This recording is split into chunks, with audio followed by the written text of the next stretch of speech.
Téměř k nerozeznání od pískovce. Rychlé, čisté a snadné zpracování. Možnost použití v interiéru a exteriéru. Možnost individuální úpravy k dosažení exkluzivně působícího interiéru či efektivního vzhledu z fasády. Výhodná alternativa přírodního kamene. S pískovcovými dekory můžete svou kreativitu proměnit v realitu.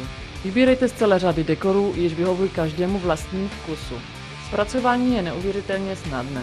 Pásy o velikosti 1,10 x 2,70 m lze nožem přiříznout na požadované rozměry.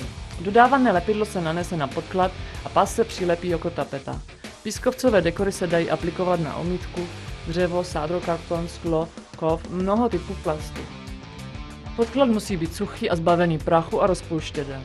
Silně sávý nebo drolivý podklad je vhodné upravit hlubokým základním nátěrem LF, velmi snadné plochy pak základním a hlazením nátěrem LF.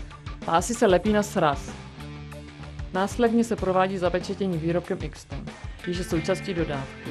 Pečetící prostředek se nanáší valečkem nebo nástřikem vždy od spodu nahoru. Zajišťuje je zpevnění povrchu a zamezuje odtírání písku. Viditelné srazy a případné kázy lze pohodlně odstranit pískem obroušením k podřezu. Písek jednoduše obruste s příslušným místem tak, aby hrany zmizely. Pískovcové dekory lze ohýbat. Zahřátým materiálem můžete opařit rohy, zaoblení i stěny nejrůznějších tvarů a dodat jim tak vnější vhled, jež je téměř k nerozeznání od přírodního pískovce.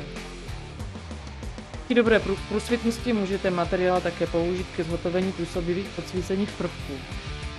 Pískovcové dekory lze použít i ve venkovním prostoru.